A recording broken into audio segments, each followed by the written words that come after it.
तो यहाँ पे धोखा है, यहाँ पे किसी को किसी पे विश्वास नहीं है।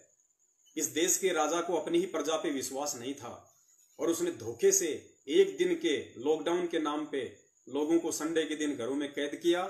और उसी संडे को फिर मीडिया के माध्यम से ये सूचना पहुंचानी शुरू कर दी कि पूरे 3 महीने का लॉकडाउन है। तो सोचिए, जब एक राजा को अपनी प्रजा के ऊपर विश्वास नहीं है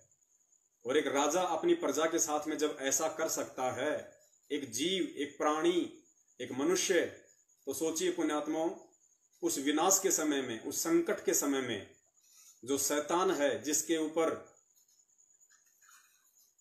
जिसके पास में सारी पावर है, सारी शक्तियां हैं, और उस शैतान के अधीन ये सभी देशों के राजा महाराजा कार्यरत हैं। सोचिए, जब वो विनाश का समय शुरू होगा, वो युग परिवर्तन का समय शुरू होगा, तो वो किस तरीके से धोखाधड़ी करेगा, किस तरीके से छल बल और सभी अनैतिक नीतियां अपनाते हुए जीवों को मारने की भरकस कोशिश करेगा। तो वो समय ज्यादा दूर नहीं है, शुरुआत उसकी हो चुकी है। और उस समय में केवल इस पृथ्वी पे रहने वाले मानव शरीरधारी जितने भी प्राणी हैं, भाई बहन हैं, माता पिता, बुजुर्ग, बच्चे हैं, लगभग आज पूरे विश्व की 7.5 से 8 अरब जनसंख्या है। और आप यकीन मान के चलना, उस समय से पहले बहुत सारी जनसंख्या की छटनी हो जाएगी। लोग आज अपने घरों में आराम से बैठे हुए हैं, लेकिन पता भी नहीं चलेगा कि रातों रात कितने गांव तबाह हो गए, कितने शहर तबाह हो गए। जब अमेरिका ने जापान के हिरोशिमा और नागासाकी के ऊपर परमाणु बम गिराए थे, तो उस समय उन लोगों ने उम्मीद भी नहीं की थी कि रातों रात पूरा शहर दफन हो जाएगा, बर्बाद हो जाएगा। तो सोचिए पुण्यात्माओं, वो विनाश का समय जो निकट आता जा रहा है, उस विनाश के समय में किस कदर ये काल भगवान तांडव मचाएगा, इसकी कोई कल्पना भी नहीं कर सकता है। और उस विनाश के समय में एकमात्र सहारा, एकमात्र उम्मीद, एकमात्र चिराग, एकमात्र रोशनी, चाहे वो जीवन बचाने की हो, चाहे वो पालन पोषण की हो, एकमात्र वो सहारा केवल परमपिता परमेश्वर सतगुरु रामपाल जी महाराज जी ही होंगे। देखिए, इस बात को काफी लोग स्वीकार नहीं करेंगे, उनके गले से ये बात नहीं उतरेगी, क्योंकि काल उतरने नहीं देता है। लेकिन सत्य हमेशा सत्य ही रहेगा और सत्य एक दिन सबके सामने आके रहेगा। ये संदेश इसीलिए दिए जा रहे हैं ताकि अनजान लोग समझें, उनके सत्संग सुने, भविष्य वक्ताओं की भविष्यवाणियों पे ध्यान दें और फिर विचार करें कि वास्तव में उन भविष्य वक्ताओं की भविष्यवाणियां आज वर्तमान में किस संत पे, किस महापुरुष पे खरी की खरी उतरती हैं। और समझदार को समझने में देर नहीं करनी चाहिए। साथ ही हमारे जितने भी भगत भाई बहन हैं, जो उस कलयुग के अवतार, उस कल की अवतार जिसको लोग अभी तक फेसबुक और यूट्यूब पे ही ढूंढ रहे हैं, वो कल की अवतार जो हिसार जेल में बैठा हुआ है, परम पूज्य सतगुरु रामपाल जी महाराज, उस कल की अवतार की शरण में जितने भी भगत भाई बहन हैं, और जब वो विनाश का समय आएगा, चारों तरफ हाहाकार मचेगा, तांडव मचेगा, तो आपत्ति उनके ऊपर भी आएगी। क्योंकि पुण्यात्माओं, अगर बच्चे की उंगली कटती है तो ठीक है, दर्द उस बच्चे को हो रहा है, पीड़ा बच्चे को हो रही है, लेकिन आत्मिक पीड़ा, मानसिक पीड़ा उस बच्चे के माता पिता को भी होती है। तो भले ही हम परमपिता परमेश्वर सतगुरु रामपाल जी महाराज जी की शरण में हैं, लेकिन हम भी इस काल लोक के अंदर हैं, हमारे ऊपर भी यहाँ का विधान लागू है। तो उन अंत के दिनों में, अंत के दिन कौन से? परमपिता परमेश्वर सतगुरु रामपाल जी महाराज जी के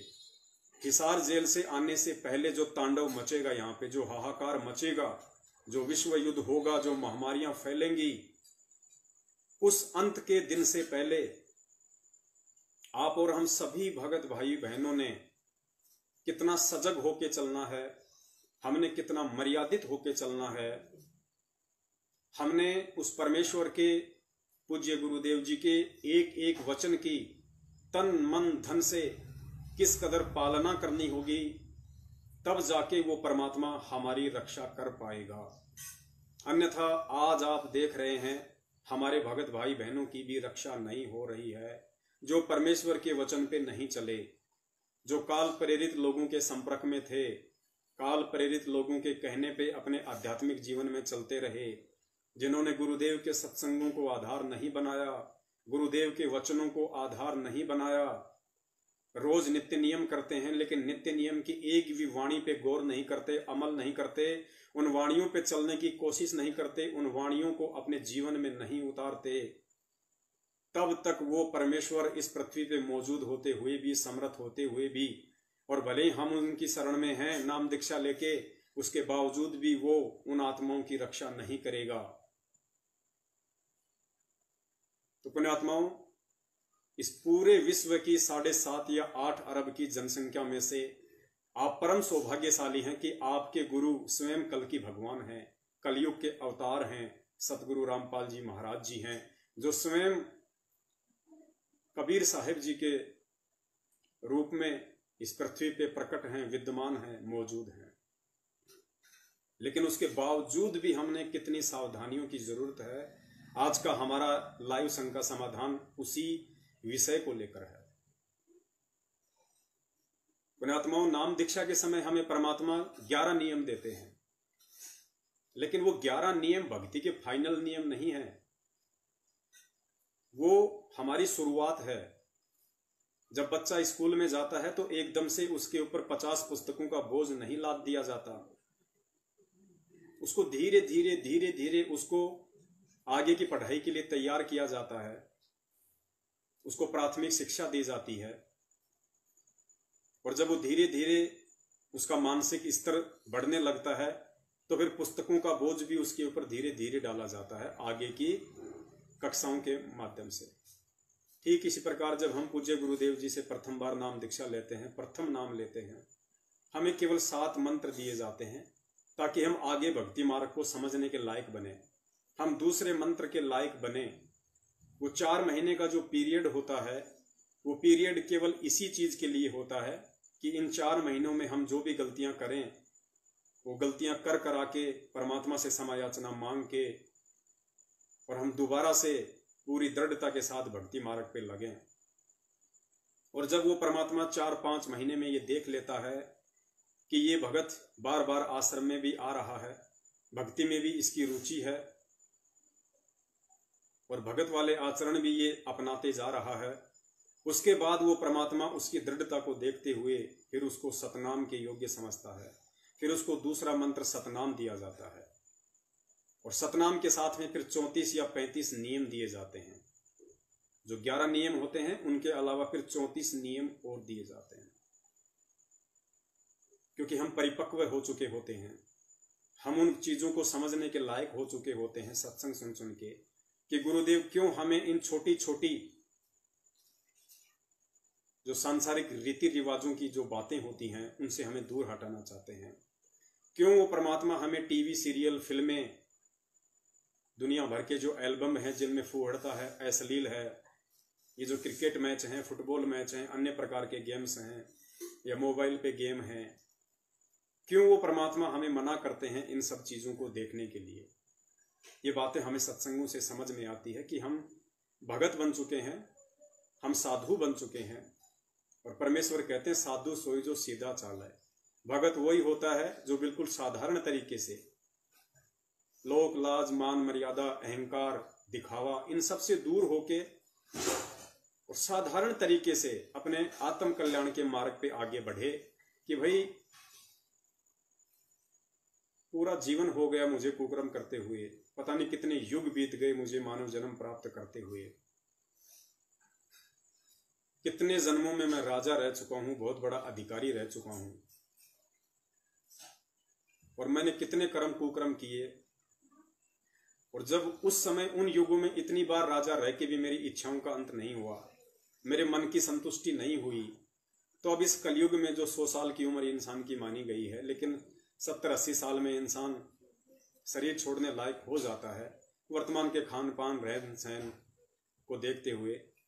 तो अब 10, 20 या 30 साल का जीवन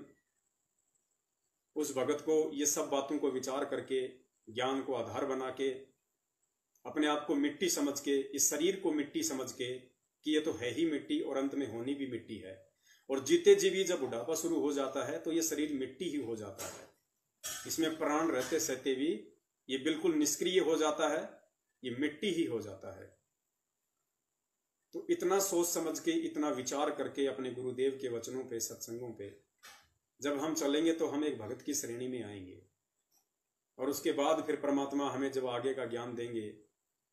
तो फिर सतनाम प्राप्ति के बाद में आगे इस भगत के लिए कदम कदम पे मर्यादाएं होती हैं, कदम कदम पे। यानी नियम केवल वही नहीं है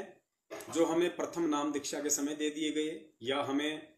सतनाम के समय दे दिए गए। यहां जब एक भगत को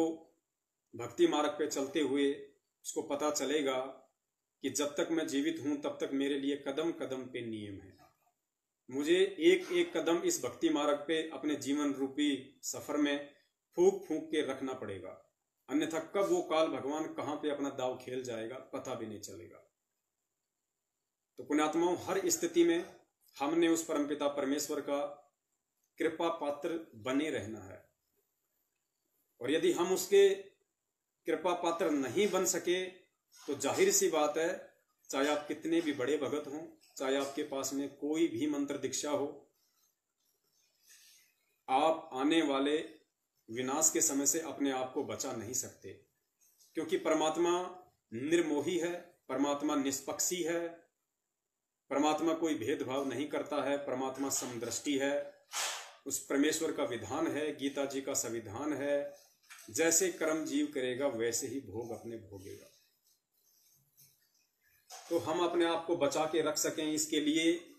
ये जो साध संगति का जो प्रोग्राम है, जो लगभग 1 साल से परमात्मा चलवा रहे हैं, ये वर्तमान समय की जरूरत थी,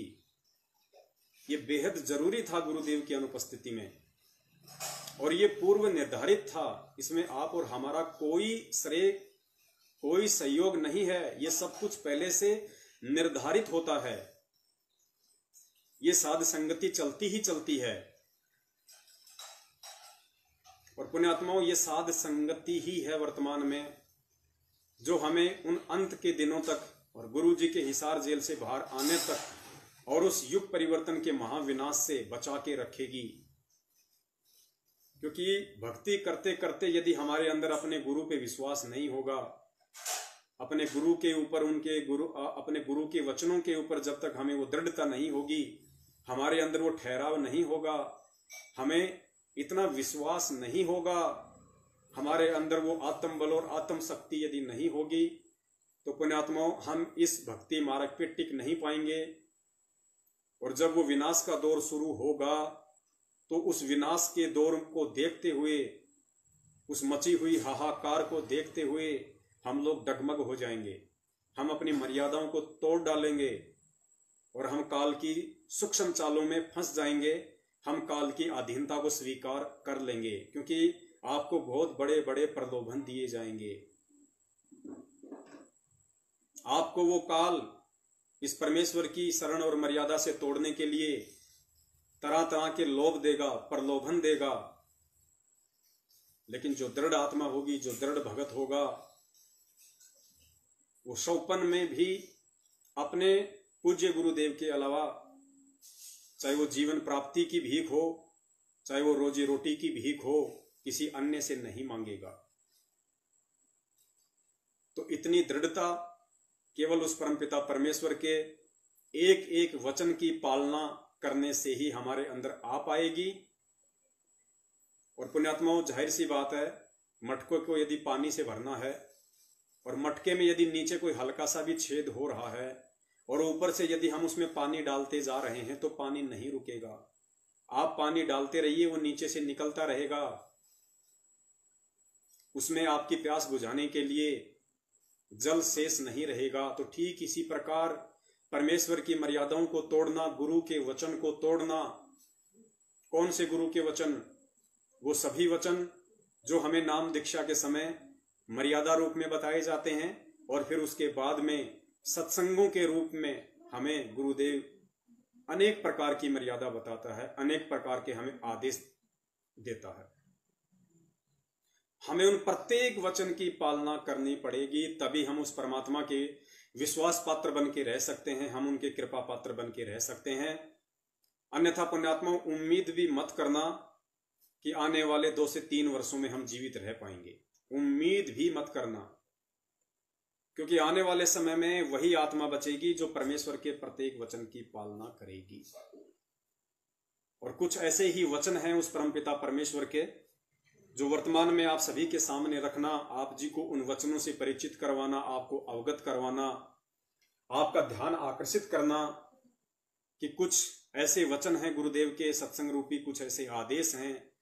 जिनकी आज हमने दृढ़ता से पालना करनी है। आज वो समय आ गया है कि हम अपने गुरुदेव को राजी करें, हम अपने गुरुदेव को प्रसन्न करें,